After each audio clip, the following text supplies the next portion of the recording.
Dan hari ini, mohon izin Pak Asatidz sekalian, hari ini kita, terutama para remaja dan pemudanya, dan ini penting juga kita bahas. Kenapa di sini tema yang kita angkat adalah mengenai ketakwaan dan kecerdasan santri di era digital. Kenapa penting? Karena memang hari ini kita anak-anak muda dan remaja. Jadi kalau kita ini sudah dewasa ini nggak masuk dalam rencananya orang-orang Yahudi. Tetapi yang masuk dalam rencana orang-orang Yahudi, yakni adalah para pemuda, para remaja. Untuk apa kain? Disajikan dengan teknologi, disajikan dengan hal-hal yang memang tidak sesuai dengan keislaman kita. Contoh yang pernah kami sampaikan kemarin, kalau tidak salah di Al-Hidayah itu, ketika kajian. Hari ini sedang dipiralkan sampai hari ini. Padahal itu viral sudah beberapa bulan yang lalu ya. Ada seseorang yang katanya dia seorang hafal Quran. Kemudian dia melepas segala aktivitas sebagai seorang muslimah. Ada dia sebagai seorang muslim yang mengatakan bahwa untuk apa kita beragama kalau tidak baik? Ya orang liberal. Sehingga itu di podcast luar biasa, di up luar biasa. Intinya apa? Supaya anak kita, para remaja dan pemuda kita itu menganggap bahwa tidak mengapa tidak beragama, yang penting baik. Itu sudah ada banyak. Yang pertama. Yang kedua, ini dapat A1 ini. Ada 12 yayasan, 8 di antara di Indonesia, 4 di antara di luar negeri. Ini memberikan beasiswa gratis sampai S3. Kira-kira ada yang mau nggak kuliah sampai S3 gratis? Ada yang mau? Bunda? Ayah bunda semuanya? Ada yang nggak? Mau. Apalagi para remaja dan pemuda kita pasti mau kuliah S1, S2, S3 gratis. Dapat uang saku, dapat makan, dapat tempat tinggal. Lulus dari S3 langsung kerja. Keren. Kira-kira kalau misalnya ayah bunda kembali ke masa muda, pengen gak kuliah begitu? Tinggal siapin paspor aja. Nah, tapi ada tapinya, ada cuman ini. Dari 12 tadi itu, ternyata 12 ini beasiswa khusus untuk para remaja, para pemuda yang siap untuk mendukung LGBT. Ya sebut saja misalnya ada yayasan Gamakku, ada yayasan Pelangi. Ya, itu yang luar biasa, yang tertarik di Indonesia. Mereka tidak minta anak-anak kita untuk murtad, ayah. Tetapi apa? Tetapi mereka hanya minta kamu S1, S2, S3 tidak usah meninggalkan agama yang kamu bawa. Kalau kita Islami Islam, kalau saudara yang usah bikin Kristen, gak usah keluar dari agama masing-masing. Tetapi setelah lulus, kamu harus siap untuk mendukung kita. Bahkan dipersiapkan juga ongkos untuk menjadi anggota legislatif DPR. Kira-kira ini kalau anak muda yang imannya goyang ini gak kuat, kira-kira terbunuh kayu. Pasti. Itu permasalahan kedua. Permasalahan ketiga, kenapa tema ketakwaan dan kecerdasan di era digital ini kita sedikit bahas?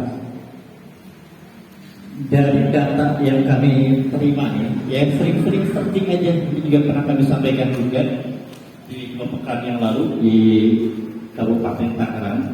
Kebetulan kami dengan Penerbit Erlangga kerjasama, ketika Penerbit Erlangga di Kabupaten di Banten, Provinsi Banten itu ada kegiatan untuk seminar remaja dan pemuda. Alhamdulillah sahabat keluarga muslim itu menjadi rekanan. Izin menyampaikan di tahun ini sampai bulan Maret 2025 ini langsung dari A1 juga Wakil Menteri Komdigi ya Nazar Patria menyampaikan ada 4 juta remaja pemuda mahasiswa yang terkena judi online. Dan ayo kita tahu angka untuk anak-anaknya berapa? Jadi 4 juta berapa? Kira-kira berapa ratus ribu atau berapa puluh orang? Wow, kalau kata Kak Seto tuh wow gitu ya. Kalau kata Kak Seto kan ini wow. Kalau kata komeng ya, jadi. Ternyata anak-anak ini di usia SMP sampai dengan SD yang terjerat judi online itu ada 80.000. Dan kasus yang terakhir yang di bulan April kemarin itu ada di Kabupaten Bandung, di Kabupaten Alpating tempatnya. Ada anak kelas 4 SD tidak mau bersekolah. Dan kasus itu ada 13. Kenapa? Karena sudah keenakan main judi online. Modalnya apa? HP. Kayaknya memang bisa anak-anak usia SD itu kena judi online bisa. Tanpa sengaja. Kalau yang dewasa kan sudah lingkungannya ya. Judi online, ya kan, slot-slot gitu. Ada permainan-permainan nanti ayah bunda boleh searching gitu. Ini satu pengetahuan ya buat Al-Fakir juga buat kita yang punya yang diamanahkan putra putri atau buat cucu. Contoh misalnya ada Ocean King Jackpot. Itu kayak permainan. Ocean King Jackpot. Itu gratis. Anak-anak kita bisa akses gitu. Email, ya. Email mereka yang kita ambil email kan biasa. Tetapi nanti mereka akan ada semacam bonus. 2 kali mereka dapat bonus. Setelahnya mereka itu berbayar. Terus, ya. Ada lagi permainan yang ini kayaknya anak-anak dia happy facing. Yang permainan ikan hiu. Ada ikan hiu, ya. Yang ngambil poin, berenang poin. Itu kelihatannya aman buat anak-anak itu. Jadi anak-anak itu luar biasa orang-orang yang mau merusak generasi kita itu permainannya, medianya disesuaikan dengan usianya. Sehingga wajar kalau kemudian 80.000 anak-anak dan yang paling banyak itu di Jawa Barat ternyata. Di Jawa Barat, ya Allah, ini tugas kita semuanya kompak nih ya. Ngeri-ngeri sedang lah begitu ya. Nah karenanya ayah bunda izin anda menyapa para saudara semuanya dengan kata-kata ayah bunda. Ya mudah-mudahan ini tidak menghormati, tidak menguraikan rasa hormat apa-apa. Nah itu yang menjadi permasalahan kita hari ini. Karenanya sering anda menyampaikan kepada para ustaz, ya para guru Al-Quran. Hari ini kita tadi yang disampaikan oleh guru kita betul adanya, ya. Kita fokus ke Al-Quran, tetapi kita lupa dengan sosial kita. Kalau bahasa pendidikan Islami, jangan sampai kita soleh sendiri. Kita soleh sendiri di surga milikku sendiri. Gitu. Kita nggak lihat tuh anak-anak kita, tetangga kita, gitu kan ngumpul, tahu ayo main, mungkin, ya ada, gitu kan. Itu yang menjadi tantangan kita. Baik, ayo pada semuanya itu prolog saja. Prolog, dan insya Allah kita kalau tidak salah sampai jam 11.30 ya Ustaz ya. Masih ada waktu 17 menit lagi. Itu hanya prolog permasalahan kita hari ini. Nah ayo pada semuanya, dari permasalahan-permasalahan itu sebetulnya para alim ulama kita sudah membahas banyak hal terkait konsep pendidikan anak-anak kita. Ada beberapa kitab yang sering Anda sampaikan kepada para ayah, para bunda, terutama dalam menasihati anak-anak kita yang menjadi kurikulum anak-anak kita. Yang paling mudah dipahami adalah kitab Wassoya al-Abalil Abdan kalangan Syekh Muhammad Syakir Al-Iskandari rahimahullah ta'ala. Itu betul-betul mencakup mengenai wasiat-wasiat seorang ayah. Kelas ayah nih, ya biasanya Anda buat kelas konten. Jadi sudah cerita ikut kelas ayah. Itu kita bahas pure kita Wassoya al-Abalil Abdan tipis. Cuma 48 halaman, tapi insya Allah daging semua. daging semut. Karena ulama-ulama dulu bikin tafsir itu, bikin kitab itu tipis-tipis, nggak pernah tebel-tebel. Kalau sekarang kan kita bikin buku tebel-tebel tuh, ratusan halaman gitu kan. Pasti kita baca, total hanya copy paste dari Google gitu. Kalau ulama-ulama dulu kan enggak, tipis tapi daging semuanya. Bahkan satu kata saja itu maknanya luar biasa. Nah, beliau Syekh Muhammad Syafi'i Iskandari itu sudah memotret bagaimana pentingnya seorang santri, seorang anak ya, untuk menghadapi tantangan zaman yang luar biasa. Artinya apa kalau kata Sayyidina Ibnu Abi Thalib, didiklah anakku sesuai dengan zamannya. Nah, dalam kitab saya Al-Abdul ini ada beberapa hal yang luar biasa kita bisa dapatkan. Yang pertama adalah ternyata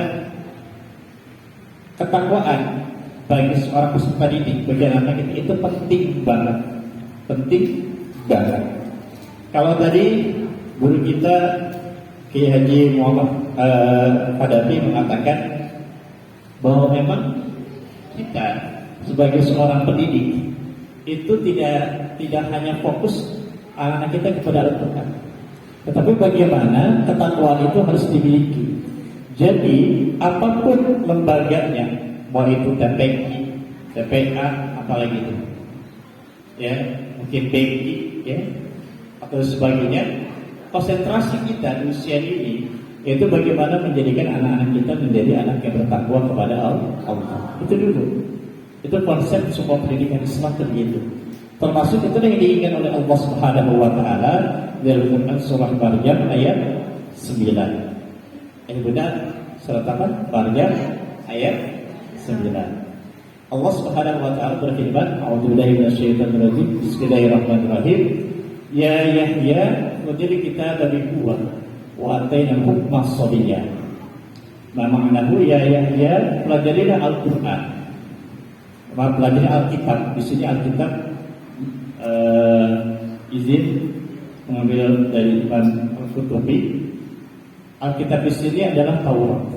Jadi bagaimana Allah Subhanahu wa taala menyuruh Nabi Yahya di usia sabiyah ini untuk mempelajari Alkitab. Tentu materi Muhammad ada Al-Quran. Wa atainahu hukma sabiyya, dan Allah memberikan hikmah di situ. Dan para pakar pendidikan Islam bersepakat bahwa salah satu daripada pendidikan utama anak kita yaitu menjadikan anak-anak kita menjadi anak yang bertakwa. Sehingga takwa inilah yang kemudian menjadi sebuah bekal yang utama untuk anak-anak kita. Nah, ayah bunda sekalian, izin dalam kitab Musail Amalin Akhir ini saya mau Iskandari mengatakan bahwa setidaknya ada 4 keuntungan anak-anak kita bertakwa. Dan nanti kita akan sama-sama cermati pesan yang luar biasa. Diawali dari sebuah peringatan, sebuah informasi yang disampaikan oleh Syekh Muhammad Iskandari, bahwa dia mengatakan kepada murid-muridnya, ya bunayya iyyaka an tazunna anna taqallah hiya as-salatu was-siyam wa tahruhuma min al-ibadati faqat. Ya bunayya, wahai anak-anakku. Dan kalimat ya bunayya itu halus banget, halus ya, perkataan cinta seorang ayah bunda kepada putra putrinya. Kata beliau, ya bunayya iyyaka an tazunna anna taqallahi as-salatu was-siyam. Wahai anak-anakku, jangan kau mengira takwa itu cukup kamu dengan sholat dan juga puasa. Wa nahnuhuma min al-ibadati faqat. Ya, yang kami dapatkan syarahnya, penjelasannya, bahwa jangan sampai kamu mengira 2 ini sudah cukup ya, menjadikan kamu merasa bertakwa. Sehingga apa? Sehingga kamu melupakan hubungan sosial. Kemudian juga yang tadi disampaikan guru kita, jangan sampai ketika kamu udah sholat, udah puasa, tapi ngebully temennya itu nomor 1. Bullying itu terjadi. Kemarin lagi viral ini di mana? Di Malaysia. Sampai ada aksi luar biasa. Ya. Dan di kita juga terjadi bullying seperti ini. Dan katanya beliau mengatakan, inna taqullah tadkhulu fi kulli syai'. Sesungguhnya takwa itu, wahai anakku, itu mencakup segala hal. Tentunya syarah yang kami dapatkan dari guru kami Abu Kiai Haji Ahmad Syarifudin Bilal mengatakan bahwa sholat dan juga siap adalah kuncinya. Dibanding kita mau masuk di al-mu'min nih, di kunci belakang. Yang kuncinya adalah sholat dan juga puasa tadi. Tapi ada hal yang lain apa? Kata beliau, fattaqillaha fi ibadatil maula la tufarrid fiha. Maka yang pertama, generasi anak-anak yang bertakwa itu adalah yang kita sering pahami secara bersama, yaitu mengerjakan perintah Allah dan meninggalkan larangannya. Itu udah pasti itu. Ini kita nggak perlu dijelaskan lagi, itu sudah dijelaskan oleh para guru-guru kita. Yang keduanya, wattaqillaha fi ikhwanika la tudhi ahadan minhum. Takwalah kamu ketika kamu berteman. Maka Masya Allah, di kurikulum TPA harus ada adab berteman. Adab kepada teman itu harus. Sehingga apa? Ketika dia berteman, dia paham bagaimana cara berteman dengan baik.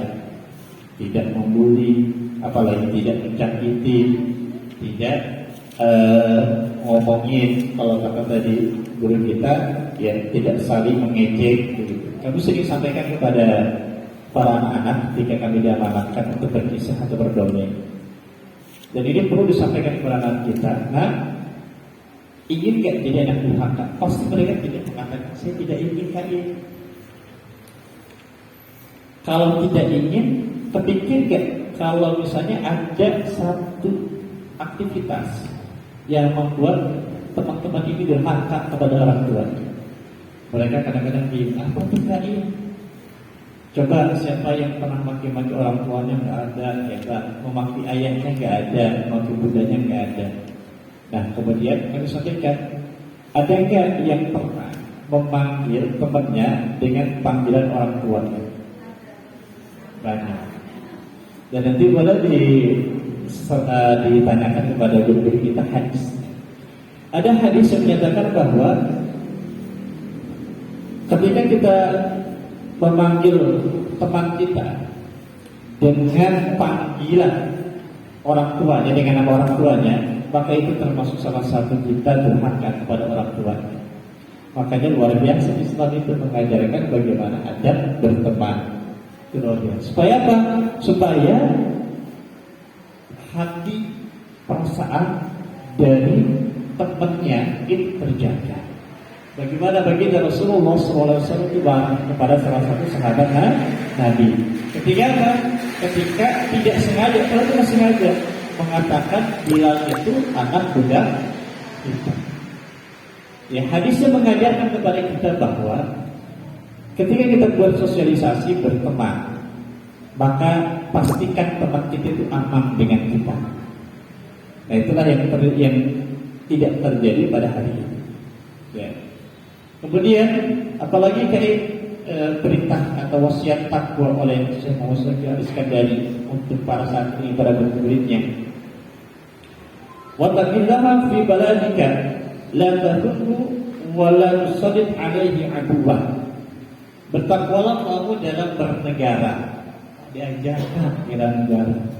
Makanya kalau tidak, ya luar biasa juga ya, di kalangan salah satu saudara kita di Nahdiyin itu diajarkan tentang hubul waktu minat iman. Dan memang itu nasihat para ulama. Supaya apa? Oh, diajarkan yang mencintai negaranya, wala tahunnu wala tusallit alaihi aduwan. Supaya negaranya itu, tanah kelahiran kamu tidak terjajah. Itu penting. Jadi kita tidak bisa menyalahkan saudara-saudara kita di Gaza, di Palestina. Kalau hari ini luar biasa, mereka mengeluarkan sekuat tenaga, bahkan nyawa menjadi tanggungannya. Kenapa? Bukan semata-mata ingin mati konyol, enggak. Semata-mata untuk apa? Mempertaruhkan tanah airnya dari penjajah.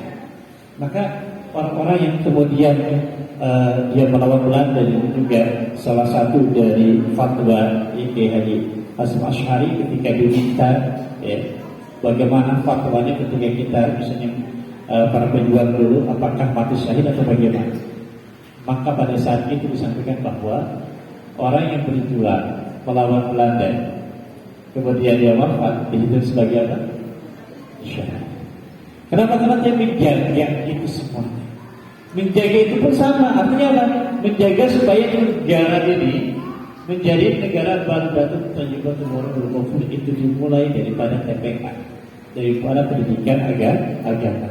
Maka di TPA juga harus ada setidaknya materi bagaimana anak-anak kita mencintai negara. Itu penting. Ya, makanya sudah bagus juga ya di Indonesia ini di hari Senin kita berbicara bendera. Salah satu daripada ikhtiar tadi. Nah, kemudian yang selanjutnya yang keempat, wa taqillahu fi nafsika la tuhmil fi sihatika. Bertakwalah wahai para santri ya, untuk menjaga dirimu sendiri dan juga kesehatan. Nah, artinya apa? Ternyata ketakwaan juga harus membuat anak-anak kita itu menjadi orang-orang yang bisa untuk menjaga diri sendiri dari hal-hal yang tidak bermanfaat. Contohnya apa? Contohnya tadi main HP yang kebablasan begitu ya. Kemudian main game online atau kalau bilang online tidak ada di sini ya, di anak-anak kita. Ya bukan situs-situs yang dewasa atau bukan juga ya nongkrong-nongkrong tidak jelas. Kalau nongkrong yang jelas sih nggak masalah, ngaji-ngaji nggak masalah. Dan ini sudah diingatkan oleh Syekh Muhammad Syekh Al-Iskandar rahimahullah ta'ala. Lanjut ayat berikutnya. Lalu apakah peran ketakwaan tadi? Ternyata ketakwaan tadi ini ketika 4 hal tadi sudah ada dalam diri anak-anak kita, maka ini akan menjadi sebuah bekal untuk anak-anak kita menjadi manusia-manusia yang cerdas. Cerdas dalam ketika apa? Cerdas bukan berarti dia bisa matematika perkalian dari 1 sampai 10 gak pernah lupa, dia bisa menyelesaikan soal aljabar. Bukan itu. Jadi yang cerdas kita harus bisa sesuaikan. Dan ini ada saya menyampaikan begini, ayah bunda, yuk ayah dan bundanya bisa menyamakan persepsi yang sama bahwa anak-anak yang cerdas itu adalah anak-anak yang bisa menabung untuk apa? Untuk kebahagiaan nanti di akhirat. Artinya apa? Kalau bahasa hadisnya, ingat kematian. Hari ini anak-anak kita banyak cerdas, tetapi mohon izin, dia tidak ingat kepada Allah. Contoh, kerudung hanya dijadikan sebagai style dengan anak stylenya dia, gitu kan. Tapi ketika dia disuruh untuk baca Quran, ada tuh di acara televisi, kan, atau mungkin sekarang sudah ada di TikTok dia yang live langsung ketemu remaja. Kamu agamanya apa? Islam. Coba dong ngaji. Nah, ada kayak gitu ya. Ada yang bisa ngaji. Oh kamu orang Islam ya. Coba sebutkan rukun iman. Rukun iman itu ada 5 ya. Kalau nggak salah ya. Ini apa? Ada nggak kayak gitu? Di TikTok banyak begitu. Ya di short di YouTube tuh banyak begitu. Artinya apa? Ternyata ada satu hal yang gagal di sini. Nah, ketika kecerdasan anak-anak kita, saudara kita tidak terbentuk sesuai dengan kacamata Islam, karena kita orang Islam. Tapi benar juga Profesor Dr. Damsudul, beliau ketua pasca sarjana teknik di Jakarta, memberikan sebuah tukar pertanyaan, ya, pertanyaan pemantik. Beliau menyampaikan di kelas tafsir, coba kamu pikirkan, kira-kira kalau ada anak dari SD sampai kuliah dia berprestasi, dia pintar, masuk ke universitas yang ternama, kemudian dia bekerja di salah satu perusahaan yang besar dengan gaji besar, apakah bisa dikatakan sukses? Coba. Jawabannya adalah belum. Kenapa? Karena beliau banyak sekarang anak yang pintar tadi, tetapi dari keagamaannya dia tidak mampu. Bahkan beliau pernah cerita, beliau menjadi sambutannya dari pihak perempuannya begitu. Nah kemudian beliau juga disamakan untuk ceramah, ya biasa ada khutbah nikah, tapi dalam bukan versi bahasa Arab itu khutbah nikah. Selepas itu ngobrol-ngobrol dia langsung sedang kepada ketika ditanya, mohon maaf mempelai laki-laki, nanti kalau sudah berhubungan, tahu kan mandi junub? Suaminya nggak ngerti mandi junub tuh, tahunya mandi basah. Yang mungkin nyemplung langsung ke kolom langsung basah gitu. Itu permasalahan kita hari ini. Ya. Dan Al-Fakir pribadi punya pengalaman, ya di SMP, di SMA ketika isi kegiatan-kegiatan, ya alhamdulillahnya beberapa kali dapat yang muslim, sekolah-sekolah yang muslim dari pendidikan Erlangga. Terus sering menanyakan, siapa yang sudah balik, bla bla bla bla bla. Sudah tahu mandi junub, kok mau biasa aja sih? Dari mulai balik, dia nggak tahu mandi junub. Coba kira-kira sholatnya diterjemahkan. Dan siapa yang salah? Yang salah bukan guru di TPA, yang salah adalah orang tua. Maka penting sekali, misalnya kita sebagai guru Al-Quran, kita punya TPA, sisipkan materi-materi tentang fikih sesuai dengan madhabnya. Yang Syafi'i, yang Maliki. Ya, itu penting banget supaya anak-anak kita ketika ngaji di TPA kita tadi Al-Qurannya dapat, adabnya dapat, fikihnya dapat.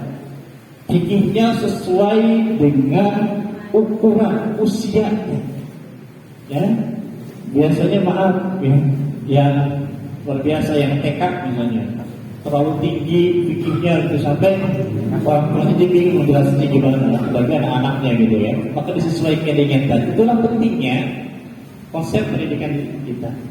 Nah, ayat itu semuanya ketika ketakwaan sudah didapatkan, kemudian kecerdasan sudah didapatkan, maka ini yang akan menjadi bahan utama untuk anak-anak kita, untuk para peserta didik, untuk murid-murid kita menghadapi era digital. Ada 4 hal singkat saja, ya, karena waktunya kalau nggak salah tinggal beberapa tadi bisa tinggal 5 menit lagi ya, sampai 11.30. Mudah-mudahan pas jamnya sama gitu ya. Nah, ada 4 hal yang mesti kita jadikan pedoman ketika anak kita sudah takwa, sudah cerdas. Yang pertama, kita berikan kepada mereka teknologi aman nyaman. Artinya aman nyaman apa?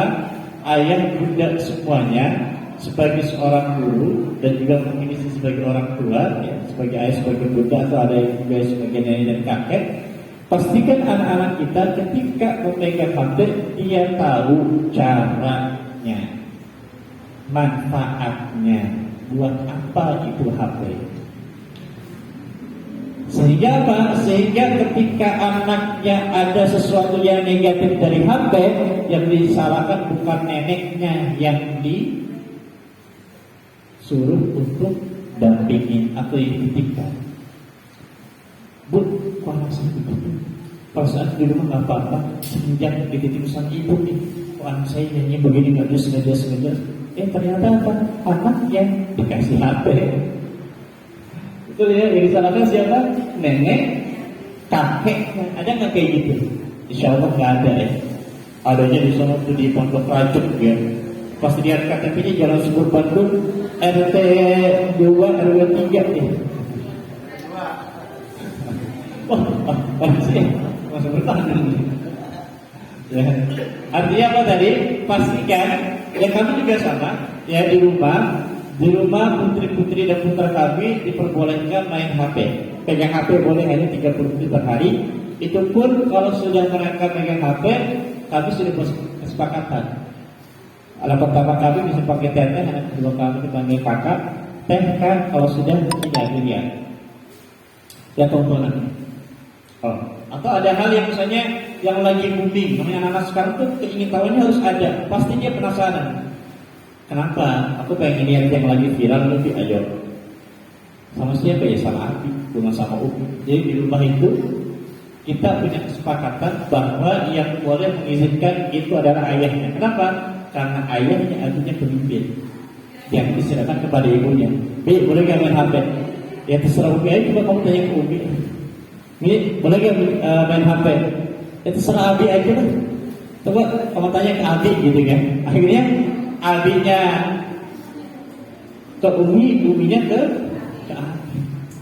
Itu yang pertama tadi, tahu dulu manfaatnya. Yang kedua, pastikan juga ketika anak-anak kita pegang teknologi, baik itu HP, baik itu laptop dan sebagainya, yang kedua ini kita punya aturan.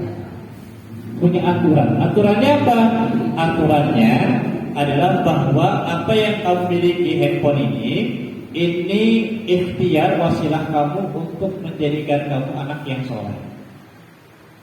Sehingga di situ apa? Ada kesepakatan. Kesepakatan tentang apa? Kamu boleh searching apa, kemudian boleh ayah dan bunda, Umi sama Abi itu ngecek apa yang kamu akses. Dan pastikan juga seorang ayah bunda tahu kodenya, pinnya, ya. Atau misalnya apa nih kode di sini ya. Ya, alhamdulillah kode kami di rumah itu sama apa ini. Jadi begini nih, huruf C kebalik. Pastikan semuanya apa. Dan istri Al-Fakir pun tahu kodenya. Kalau dia kasih apa namanya tepi ya tahu juga gitu. Pastikan kita tahu seperti jadi kita bisa mengecek. Dan kalau perlu anak sekarang itu jangan pakai lisan, diketik, tempel. Karena kenapa anak sekarang ya yang katanya alfa, ya yang alfa, ada juga mungkin masih Gen Z ya, yang masih mereka butuh bimbingan kita. Itu dia pengennya yang real, yang nyata. Nah, kesepakatan kita di sana boleh. Kalau kamu sudah selesai HP, jadikan HP itu ke ayah dan bunda, sudah ayah bunda diatur. Yang kedua, yang ketiganya, dan ini yang ketiganya sesuai dengan kesepakatan orang tua. Apakah ini? Jangan belikan HP sebelum dia rusya. Dalam Al-Quran, dalam surah An-Nisa itu Allah menggambarkan tentang generasi rusya. Jadi anak yang rusya itu adalah anak yang tahu, yang sudah tahu apa yang menjadi kewajibannya dia. Karena ada yang sekarang sudah balik usia 20 tahun tapi nggak tahu kewajibannya seperti apa. Itu nggak rusya. Karenanya di poin yang ketiga, ayah bunda boleh belikan HP kalau sudah masuk anak-anaknya dalam kategori rusya. Ya, maka ada kajian di Al-Hidayah, itu kajiannya generasi as-sufaha versus generasi rusya. Nah, kalau anak kita masih as-sufaha, masih belum bisa untuk membedakan mana yang baik dan yang buruk, walaupun usianya sudah kuliah atau sudah SMA, jangan berikan. Tapi kalau misalnya rusya, dia sudah bisa membedakan mana yang baik dan yang buruk, bahwa HP ini tidak akan dia gunakan untuk hal-hal yang tidak baik, maka silahkan diberikan. Dan itu tergantung kepada ayah bunda. Kami di rumah itu biasanya, dan alhamdulillah kita sudah sepakati, teteh kakak boleh pegang dan punya HP nanti di usia 18 tahun. 18 tahun berarti sudah pesantren. Itu kurikulum kami. Uangnya dari mana? Dari abi-abi yang beli, bukan Umi yang beli. 18 tahun. Terus Bi, gimana kalau aku pengen? Ya kan mereka punya grup lah ya, punya grup ada sebagainya. Pakai nomor HP aku. Kebetulan satu sekolah ya, jadi apa? Oh apa? Nomornya Pak Indra. Dia mau akses apa? YouTube ya pakai HP ini. Nggak boleh pakai HP Umi. HP buat Umi buat konten di Shopee. Boleh enggak ya? Di sini silahkan kalau ada game boleh diinstal. Nanti Abi yang nilai boleh enggak nih game ini ada di HP. Kalau enggak, maaf nggak bisa. Jadi ini HP milik umat nih kalau di rumah nih. HP milik umat gitu ya. Sampai putri ketiga ini tahu kodenya. Jadi ternyata bahwa untuk benar era digital kita harus tahu kapan anak-anak kita punya HP. Jangan sampai tadi diberikan sebuah HP, justru tadi jadi judi online, kemudian aksi karena nonton video yang pornografi.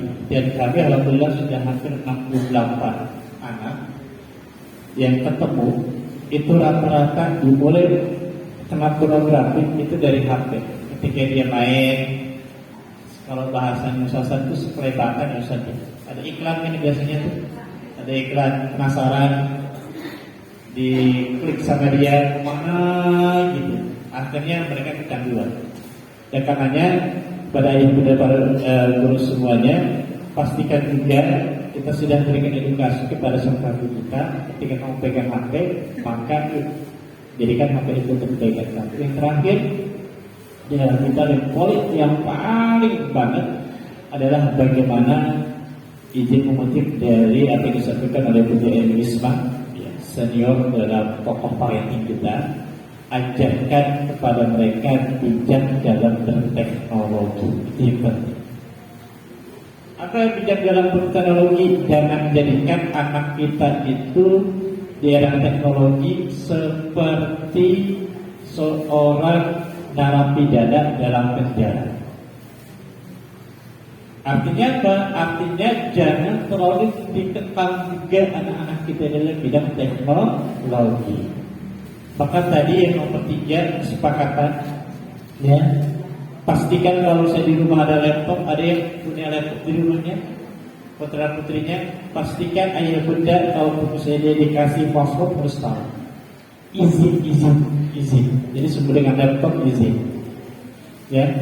Supaya apa? Supaya bijak. Supaya apa? Agar anak-anak kita tadi menjadikan teknologi itu sebagai sesuatu yang dapat membuat dia itu jadi anak yang keren. Dan sekarang sudah banyak sekali anak-anak yang dia bisa bijak dalam berteknologi dan menjadi anak-anak yang sukses. Itu banyak sekali. Ada yang bisa coding, ya. Ada orang yang bisa coding, buat apa lagi menulis, apalagi jualan, boleh, nggak masalah. Bukan berarti nih digital kayaknya banyak hal negatifnya, anak-anak nggak boleh pegang HP. Ini juga. Karena kenapa? Anak sekarang nggak bisa dilepaskan dari handphone, ya, dari handphone, sehingga memang handphone itu jadi keperluan mereka. Tinggal tadi bagaimana kita ada kesepakatan. Terakhir, ayah bunda semuanya izin menyampaikan sebagai penutup 1 menit saja. Kenapa kecerdasan, ketakwaan di dalam bukan ini tadi penting. Dan tadi trik-triknya sedikit disampaikan 4 hal supaya 2 hal ini, ketakwaan dan kecerdasan, bisa membuat anak-anak kita menjadi orang-orang yang beradab. Itu yang paling penting. Kenapa? Karena ada sebuah makalah dari Imam Asy-Syafi'i rahimahullah taala, kalau agak keliru tolong diluruskan. Ya. Innal hayata bil ilmi wal adabi. Yang disebut dengan orang hidup. Orang yang hidup itu adalah orang yang kata Imam Syafi'i bil ilmi wal adabi. Dia memiliki ilmu dan juga adab. Jadi kalau misalnya hari ini anak-anak kita hanya berilmu tidak punya adab, karena tadi pasti adab itu dibuat dari ketakwaan. Ya. Dan kalau ada satu syair juga di buku makalah mengatakan hayatul fata wallahi bil ilmi wat tuqa idzal yakuna an itibal lidati. Demi Allah juga kemuliaan anak-anak kita, ya, para pemuda itu dilihat dari kedua hal, ilmu dan juga takwa. Idzal yakuna an itibal lidati, apabila keduanya tidak ada maka dia tidak punya harga diri. Berarti ada 3 hal yang buat anak kita terhebat. Yang pertama takwa, ilmu, adab. Dan mudah-mudahan kita senantiasa para guru-guru Al-Quran dimudahkan oleh Allah bisa mensisipkan 3 hal tadi, adab, tentu maka takwa, adab, ilmu dalam kurikulum TPA kita sesuai dengan kemampuannya, sesuai ya dengan keadaan kita. Itu saja barangkali yang bisa disampaikan. Mudah-mudahan kita selalu diberikan oleh Allah kemudahan demi kemudahan dalam mendidik santri kita sehingga menjadi santri bertakwa, cerdas, beradab, dan insya Allah salah satu kita ke depan bisa menjadi harapan untuk memimpin pemimpin kita di masa depan. Itu saja yang bisa disampaikan. Wallahu a'lam bishawab.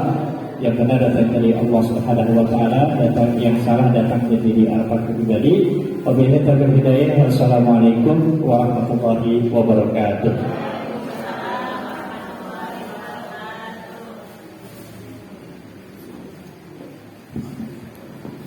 Baik, Bapak Ibu yang dalam, sebelumnya mungkin ada yang mau ditanyakan, Bapak Ibu, satu pertanyaan aja. Ya, kalau nggak ada, waktu sudah jam 11.41, mungkin berapa menit ke depan kita masuk waktu zuhur. Sebelum ditutup, untuk menambah barokah dari acara ini, kami minta Ustaz Hartono ya Ustaz, untuk menutup doa pada Ustaz.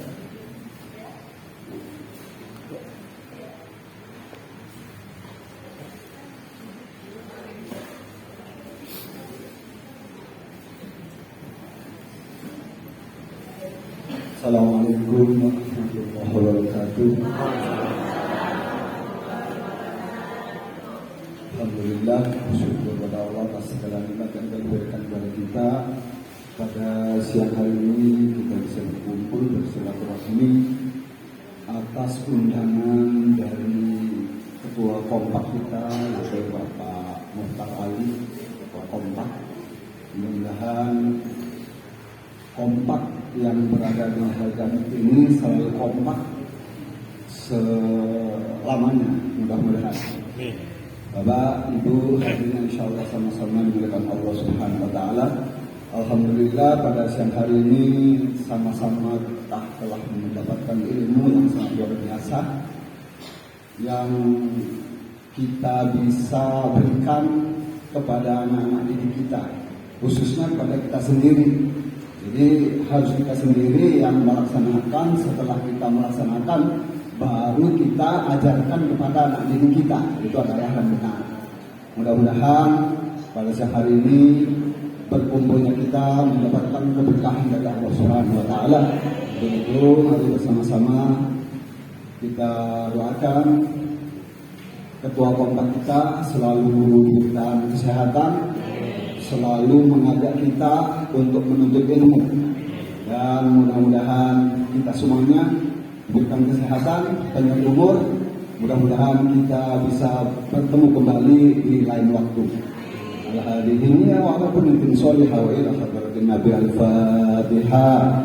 A'udzu billahi minasyaitonir rajim. Bismillahirrahmanirrahim. Alhamdulillahi rabbil alamin. Ar-Rahmanir Rahim. Maliki yaumiddin. Iyyaka na'budu wa iyyaka nasta'in. Ihdinas siratal mustaqim. Siratal ladzina an'amta 'alaihim ghairil maghdubi 'alaihim waladdallin. Amin. Wa'fu 'anna hamda wa'fu 'anna birahmatika ya si Allahumma bihaqqil Fatihah wa bismil Fatihah wa bikaromatil Fatihah wa bimujizati Fatihah wa bisafatil Fatihah wa bijahil Fatihah. Iftah lana abwabal khair wa abwabal barakah wa abwabal ni'mah wa abwabal sihat wa abwabal salamah wa abwabal rizki wa abwabal quwa wa abwabal jannah. Rabbana zalamna anfusana wa illam taghfir lana wa tarhamna lanakunanna minal khasirin. Da'wahum fiha subhanakallah, tahiyyatuhum fiha salam, wa akhiru da'wahum alhamdulillahi rabbil alamin. Assalamualaikum warahmatullahi wabarakatuh.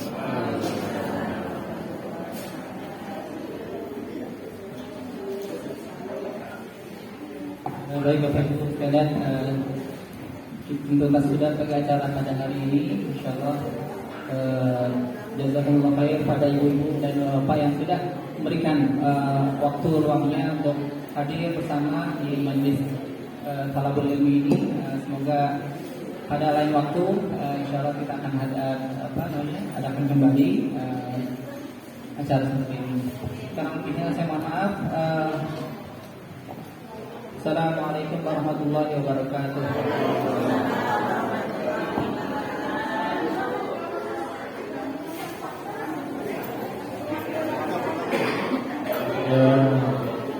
Terima kasih sekali saya sampaikan pada Mas Satidjan yang sudah hadir berkenan.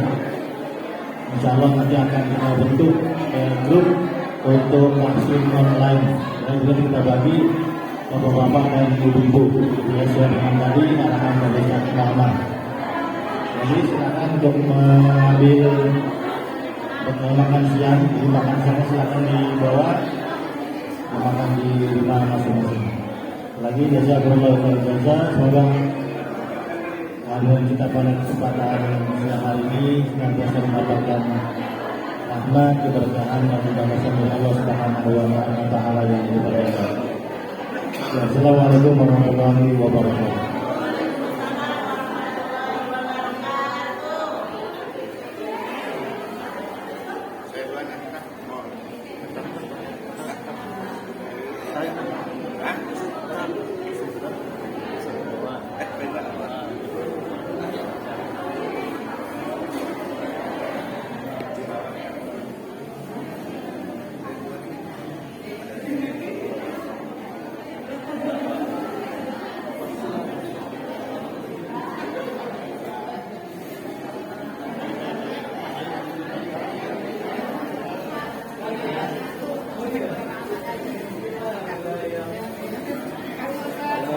Ibu, makasih. Oke, ya, sampai ketemu lagi. Sampai sini. Ya, Baji, masih Baji ya.